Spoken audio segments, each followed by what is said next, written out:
The Green Bay Area Public School Board could vote today on the district's master plan. That includes closing several schools along with building a new elementary school and changing the boundaries of others. Kristen Allen is live at the district office this morning to tell us what's expected to happen.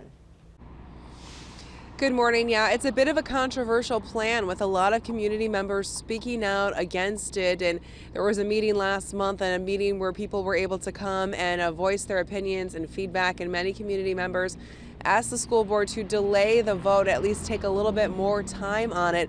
But at that time, the school board president said that she fully expected that the vote would in fact happen today. However, a memo that was posted from interim superintendent Vicki Beyer was attached to the agenda online for tonight's meeting says a decision doesn't actually need to be made until January, so there is a chance that the vote could be delayed or pushed back.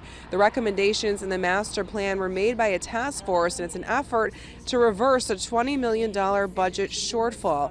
And that plan comes with closing several schools within the Green Bay School District.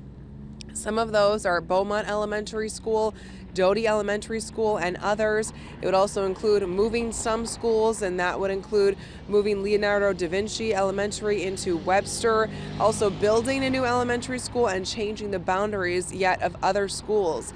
District leaders say these changes are needed because of projections that fewer students will be in the Green Bay School District in the future. There is a closed meeting scheduled for 4:30 this afternoon, then followed by an open meeting at 5.